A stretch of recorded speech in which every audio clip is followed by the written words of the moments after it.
of the rental market, as from my perspective, having about 250,000 square feet of rentals of commercial, industrial, uh, office, uh, some residential, uh, as well as I have a food park, a couple of food parks actually, and I thought I'd just share a little bit about that. I don't know what experience. I was on Reddit and sharing with a couple other investors that have retail, industrial, commercial holdings, and uh,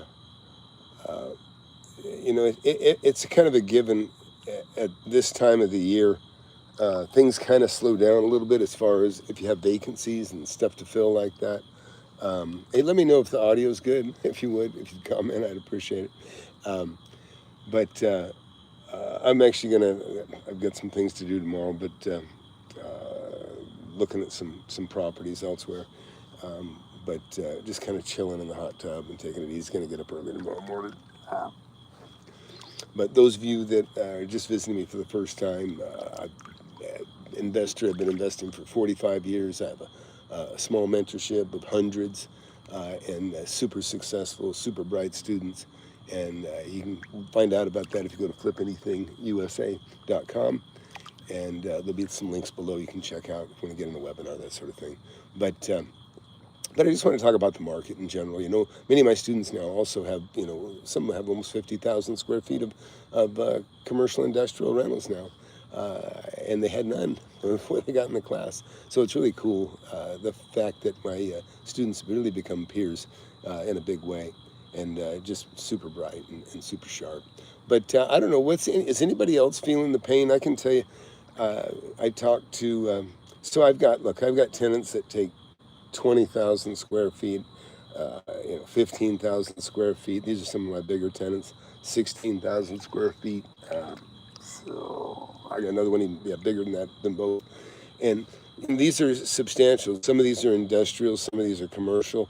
I love industrial. I love people that make things in general. Until they get in trouble and they're starting to make something obsolete. I did actually had a nuclear physicist. They didn't go out of business, but they quit. They quit this country. They actually moved to Madrid, and they're kind of having things kind of made elsewhere. They attributed in large part to the tariffs, and it was really not such a problem for me because the space that they gave up was quickly taken. It was immediately taken. I didn't even lose a month's rent by oil and gas. I have an oil and gas tenant that's a good size, but what I was going to say is, what's obviously hurting right now, at least within my portfolio, is the people that serve food. They're hurting some. Unless they have a bar, then the bar usually makes up for the difference. If you've ever had food, you kind of know that. And my office stuff was largely kind of schools. It's kind of schools. I have a few schools that rent from me, actually several schools actually that rent from me of different types. And I always call those Amazon-proof businesses when you have a school, because Amazon's not going to take it from you. There's other Amazon-proof businesses too. People that handle, local services, that sort of thing. Whether it's a restaurant or, catering, or even beyond catering. Like I said, the immediate is the schools that comes to mind, number one to me right now. But I don't know, is anybody else feeling any pain out there, or do you see anybody hurting? Things are slower, and I'm blessed. I always tell all my students, and it applies to myself, and I take it seriously, is you treat every vacancy, even if you have a big portfolio, you treat every vacancy like it's the only rental you got. And that way you concentrate on getting those things filled.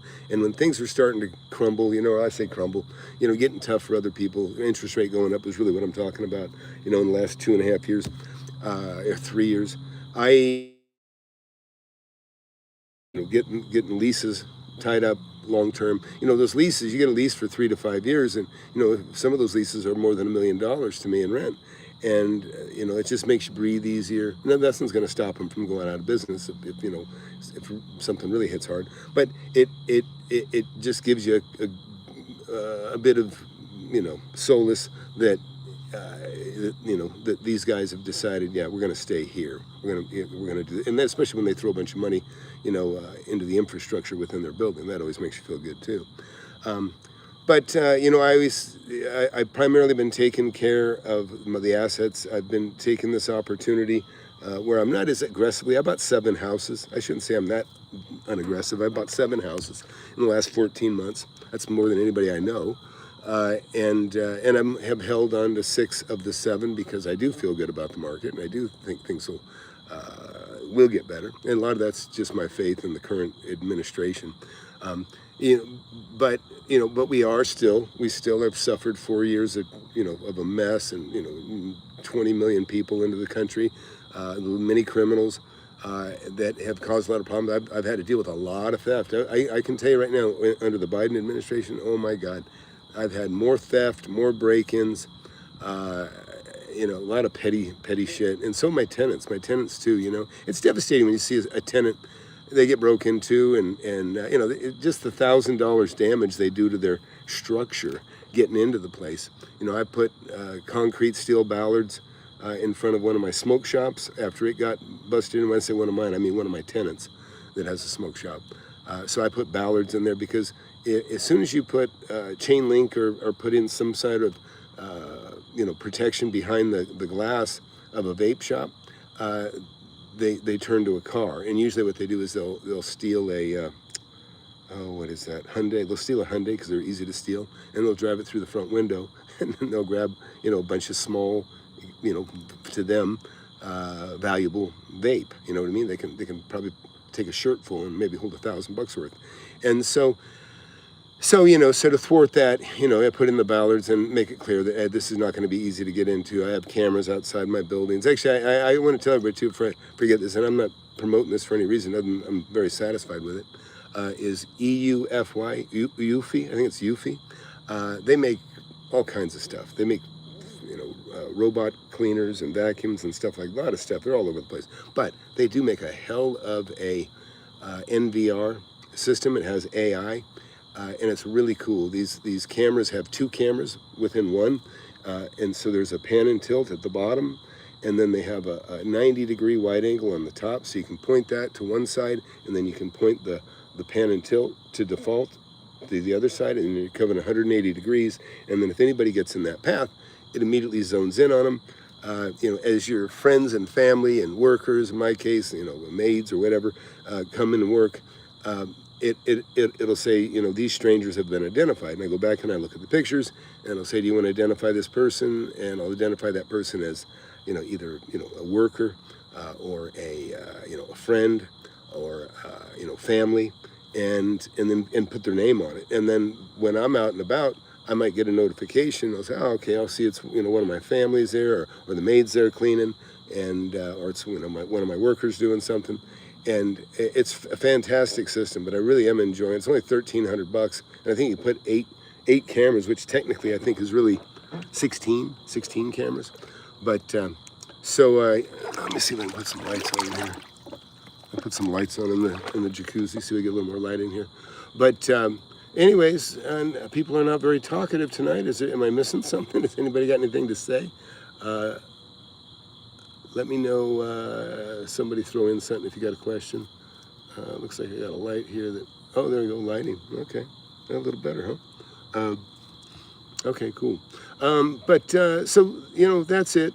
I don't know what you guys have, if there's anything concerning you with, you know, with the market. You know, I've been buying for 40-something years, and, you know, good times, bad times, it just brings about different opportunities.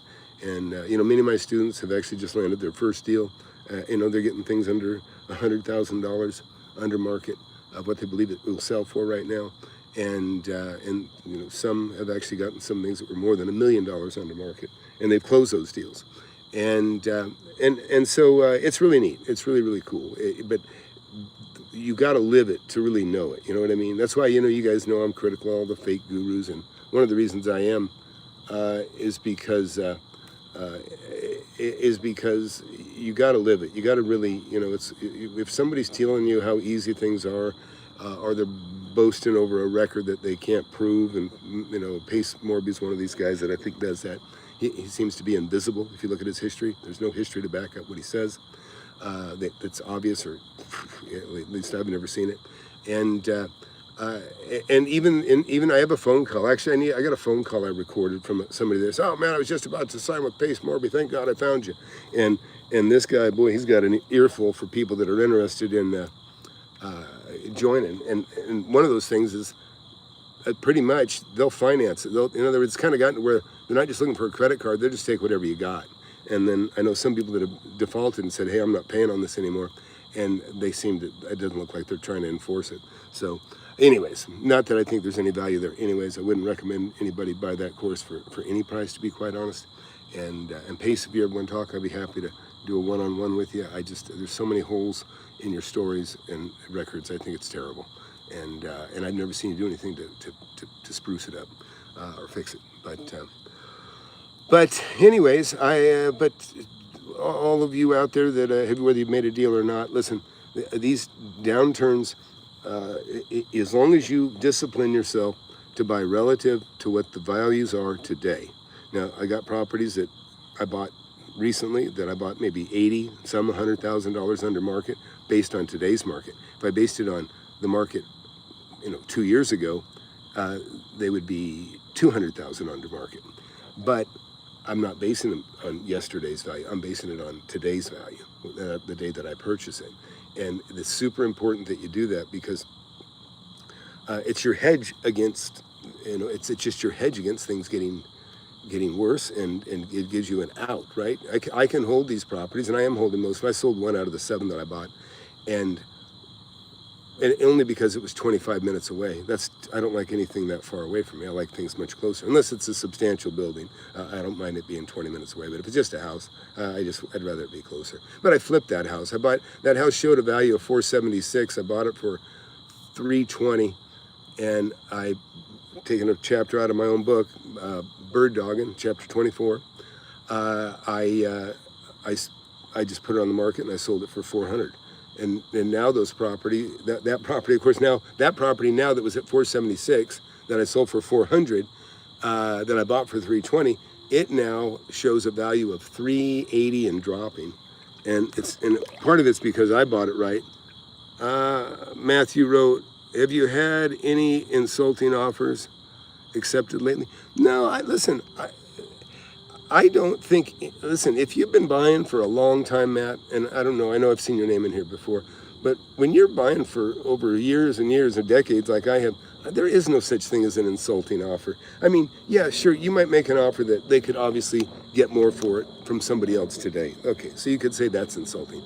But listen, if you've ever bought a property and seen it drop in value by 50%, it's like hot potato.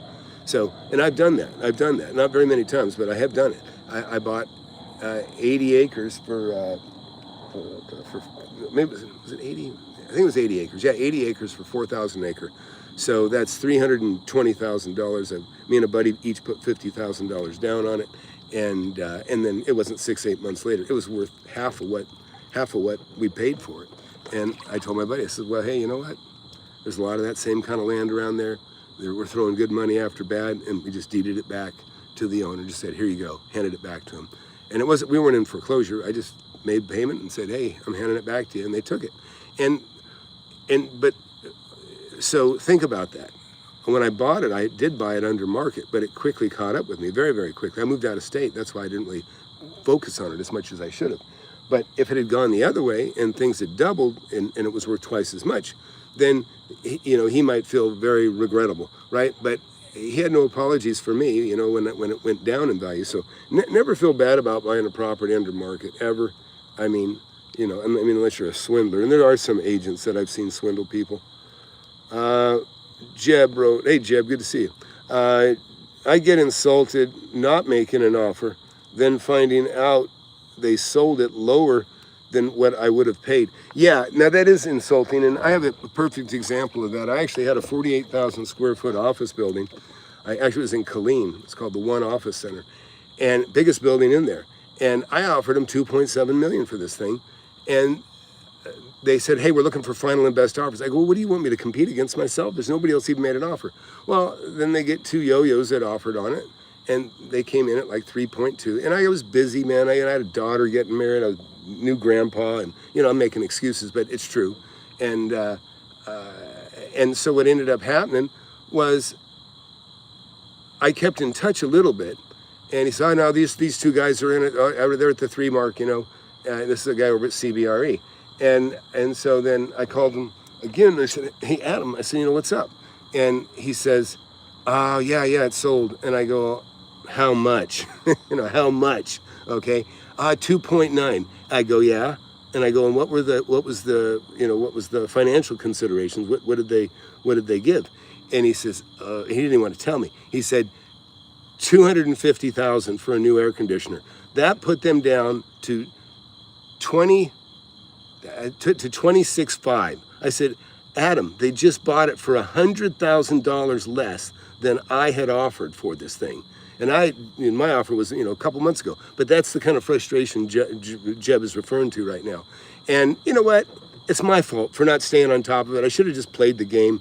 I could have gone to Steve, I'll give you 3.1, and then let these guys fall off, or them make a lower offer, and then me just stay slight. I mean, I would have bought it for more than this guy. I would have paid at least $100,000 more, or maybe he would have too. But he saw the opportunity, and that's one of the things you recognize when you're negotiating and buying something. You learn to read your opposition, if you want to call them opposition, because they're kind of your opponent. You're fighting over the best price, and but in this case, and nothing against the agent, he's a good guy, but you know what, I wish but he didn't want to blow the deal. He didn't care if he gets a commission on actually, he got a commission on 2.9 million with a $250,000 credit to the buyer. So he did better than he would have with me, because it would have been a flat $2,750,000. So, but anyhow, but that's kind of part of the game you play. And I got another one here. Matt wrote, sounds like those people may have not done a good due diligence on the property. Yeah, they had motivation. Not everybody cares about getting every penny out of the deal. And in this deal in particular, this was a guy that had dementia. He'd pretty much gone, he was in an institution now, or had, care. He couldn't take care of himself anymore. And something, my mother pretty much died of dementia. I know Jeb, we share some concerns about dementia, I know. And, in fact, my daughter's taking over my portfolio. I'm 63, I'm healthy, I'm smart, but you don't know what could happen. But I'm really just retiring from the leasing. I'm retiring from the management, and not that I've always had managers, but I've oversaw it. I've always had the oversight on it. But now my daughter's going to be the oversight over the managers, and so that's her new position. And my position is, my youngest boys, they're doing, they were the youngest, they were the last ones to kind of figure out what they wanted to do for a living. And, as a parent, you always like to see them, your kids on their way to doing what they want to do. And so, I was already done that with my daughters. They're older, and now my boys are on their way. And so it's like, okay, great. I can play now. I can play, or I can do what I want. And so retirement for me means I'm going to dedicate myself more to to exposing fake gurus, to teaching people, that maybe they're gullible and not so knowledgeable, but they're still good people. I can't stand it when people take advantage of people that are gullible. You know what I mean? And have I done it?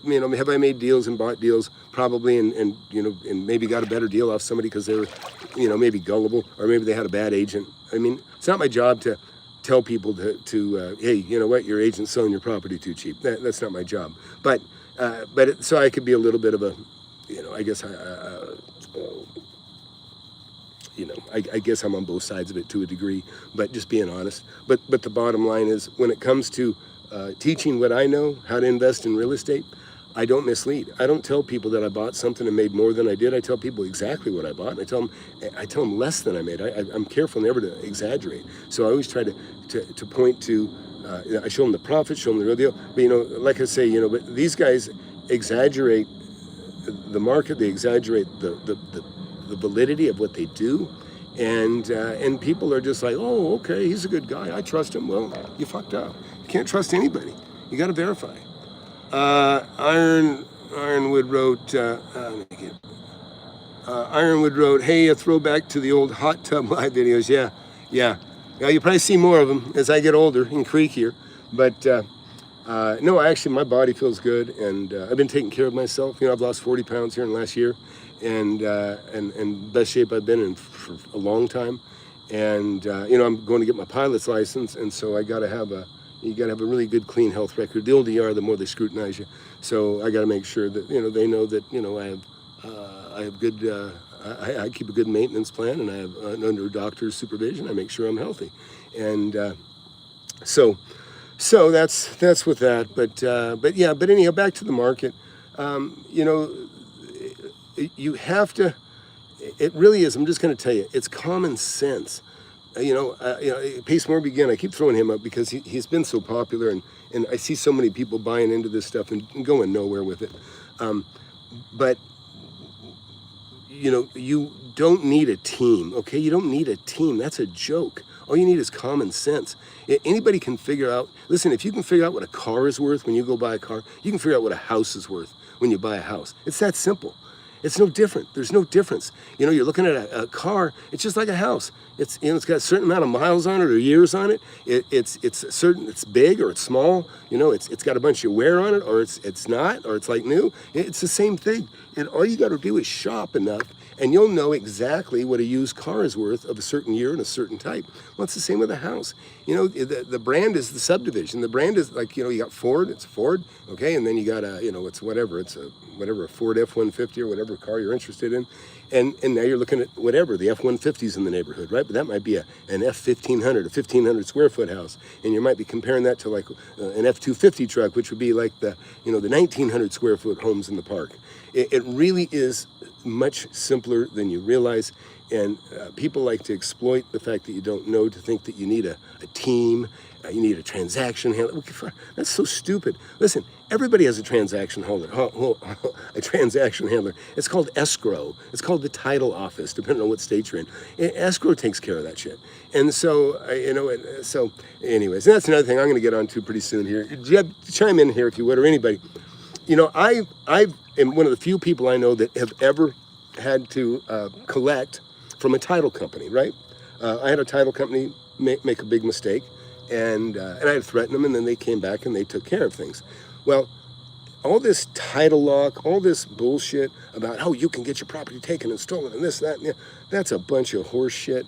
I'm not saying that people can't fabricate and say they own something they don't and trick somebody else, but it ain't gonna affect you. They talk about all these nightmare stories that go on every day like it happens all the time. I don't know anybody, I don't know one person that has ever had their property sold out from under them. If you've got title policy, if you've got title insurance, you are 100% protected. That's all you get. You have title insurance. You don't need a secondary, you know, somebody throw in there if they got an opinion on that.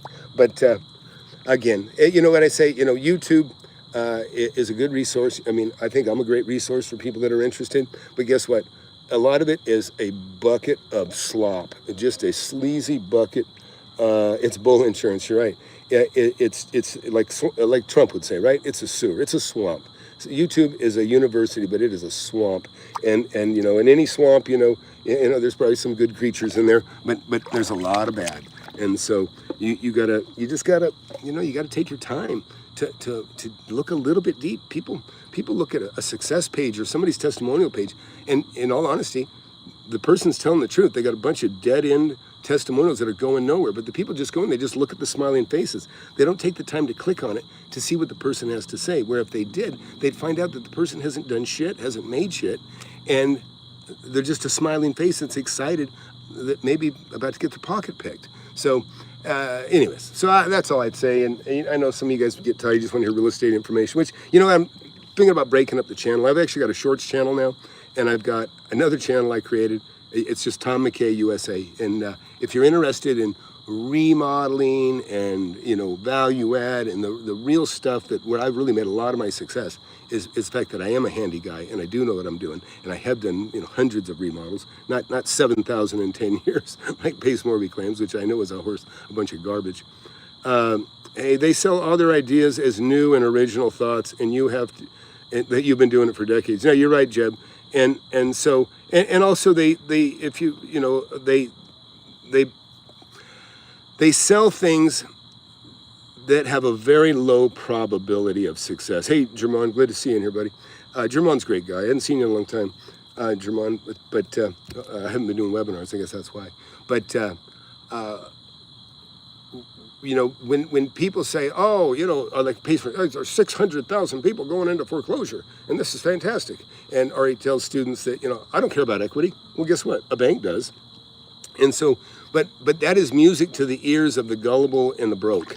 Is that, oh, you don't care about equity? Oh, you don't need money? Oh, that's fantastic.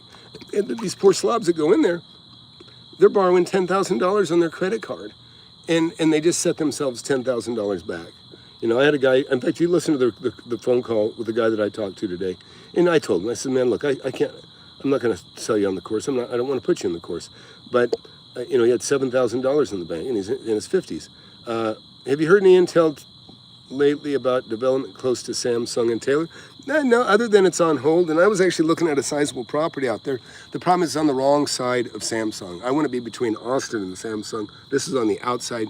Now, and you can get lost in the hype. And believe me, I had a buddy of mine that he found a small town, and he bought like a 120 unit apartment building, and he thought he was just cutting a fat deal. He didn't do his due diligence. And he's a smart guy too. He's been doing it longer than me. And that's one of the few people I can say that's done it longer than me. Doug, he's a good buddy of mine. You'll see, you can actually look up Doug. You'll see Doug, I've done some videos with him. But what Doug miscalculated is, you know, it's like one person miscalculates, right? Like Blackstone or somebody, they buy a bunch of homes. Everybody's like, oh, it must be a great deal because the big boys are doing it. Then you jump in and buy, and you lose your ass. The big boys lose their ass too all the time. And guess what? The big boy is made up of a million little guys. So, but in this case, he came to a small town. And they said, oh yeah, it's boom, and it's growing like crazy. And yeah, there was a new Whataburger. I think there was a McDonald's. There was a Wiener. There was all these big box, or not big box, but big brand fast food places, and that gave him the warm and fuzzies to go, oh yeah, this is awesome. And so he bought in, and then he couldn't get the thing hardly past 65% full.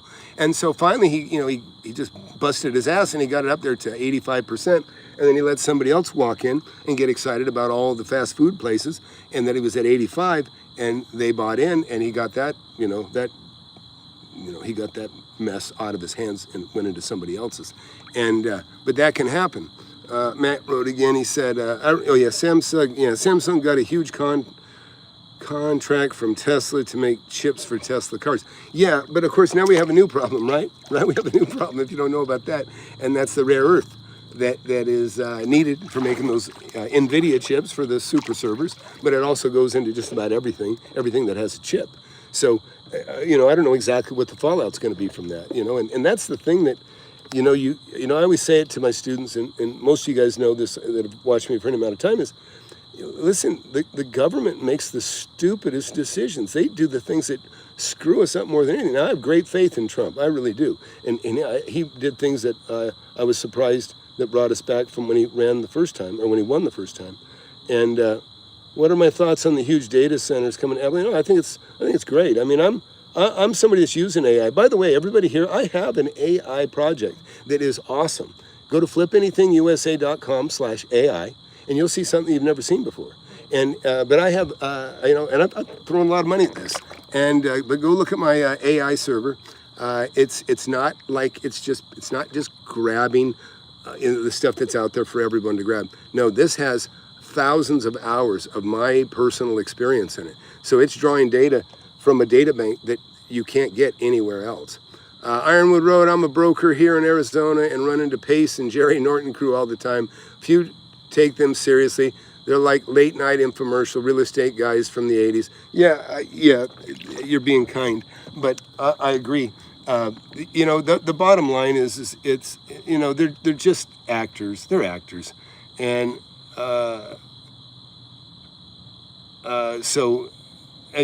But those are my opinions, and a lot of people. But the truth is all you got to do is just look a little deeper, and you'll see everything you need to see. And like I say, I need to call out Jerry Horton, because Jerry Norton, yeah, because Jerry Norton. I mean, the only thing that I see as students making is they make $10,000. He gives somebody $10,000 when he takes a deal off their hands, and I mean that's nothing. That's nothing. I don't even want to take a deal away from my students because. I want them to make the money, right? In fact, I had two students that you know, in the last several months, they each made over $2 million. And on those deals that they had, I was going to loan one of them money, and he pulled it together. He didn't need me to loan him, and I was a loan shark. I was going to charge him a lot because he was making a lot. But at the same time, I said, hey, don't let this get away. The ones that got big ones, they made over $1 million. And I got several people that have made over $1 million in my class. If they were kind of tight and close, I'd say, hey, listen, I don't want you to lose this deal. You know, because I always tell everybody, you know, you never get hurt taking a profit, but you can sure get hurt trying to get it all for yourself. Let's see, I read the Stargate data center in Abilene is so big, it has its own natural gas power plant. Yeah, I watched a really interesting on XIA, and that one was really interesting because because they have to have a constant, perfect, steady power. If you have a glitch or a power surge, and it's a big issue. It can just it'll destroy. It can destroy the server, the chips, or really screw up the performance. Well, of course, and by the way, if you get a chance, watch Diary of a CEO and watch Kevin O'Leary. He used to work for Apple, and he worked directly under Steve Jobs. And he talks about the signal to noise ratio, which is a really great analogy for how everybody should really concentrate on, you have all the noises, all the shit you got to do besides the most important things that you got to do. And it just tells you to work on the most important things. It's a really fantastic video. I urge you to check it out. I have not heard about the data center in Taylor. You should talk about why you shouldn't buy a townhouse with an HOA. That will eventually have a... Oh, Ryan. Hey, Ryan. Yeah, Ryan got in the class after he'd already bought a townhouse. I've never liked... Listen, townhomes, if you want an argument, and this is an extreme one, but... And I had Ben Malla was actually in my class, not as a student, but as a guest speaker, and he was really generous to come in and talk to my students and me.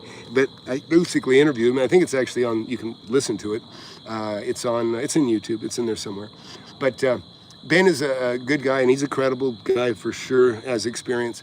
Doesn't have my experience, but he has real experience, and he's the real deal. But what I was going to say about Ben, what were we talking about? Take me back. What did you just ask? Hey, look at the question again. Oh, townhomes.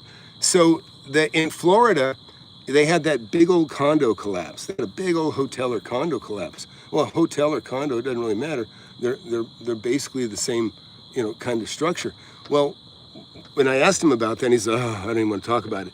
And the reason is because it was so damning and so devastating. Because what happened was when that place collapsed, the state, listen, that's what the government does. When something goes wrong, what do? If somebody gets shot by a gun, they change the gun laws. They're so overreactive. Well, this place collapses. So all of a sudden, every single condo has to be inspected, which I don't think that's unreasonable, but a lot of them have to be reinforced to a degree that is probably beyond reasonable. And so all of a sudden you go from an HOA fee of $75 a month to $575 a month. And that's devastating to somebody that came out there to retire on their Social Security and whatever little retirement they have. And so, and that's why so many people, they can't sell them, they can't get out of them. You'll probably see a shitload of condos go back to the bank, which really may not be such a bad thing for me or somebody that wants to have a condo out there. I actually do like going out there to, actually Ben's area, right? Bel Air, I think it's Bel Air Beach. And also I like St. Petersburg real well. So, in San Diego had some great opportunities for a while. I wish I had taken one of those. But did I hear the news about the data center, Taylor? No, I have not. You should talk about, yeah. So Ryan, that's my all I got to say about the HOA stuff. I've just never seen condos really appreciate, except in very, very few situations. And look, I bought a condo for $240,000 and I made $1.5 million on it, but it wasn't a residential condo. It was an industrial office condo.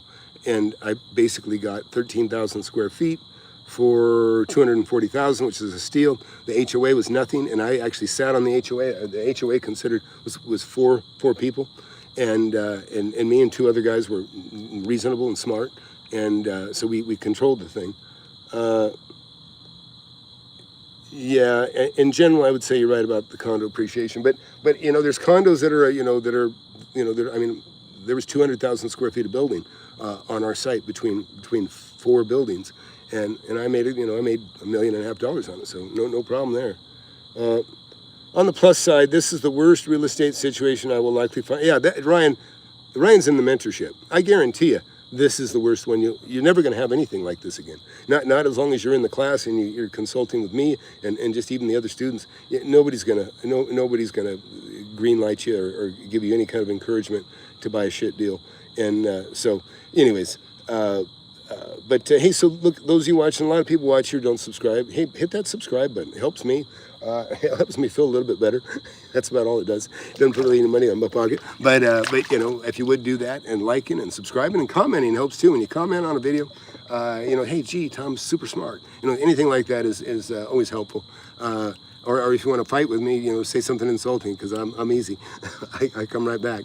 But anyways, so I think I'll call it quits here. But everybody, like I say, just there is no bad real estate. There's just bad deals. Don't make a bad deal, and you'll be okay every time. Guarantee it. So thanks for watching. Again, please subscribe and get my book, Wake Up and Smell the Real Estate. Be the best $10, $20 you ever spent. Thanks for watching. See you.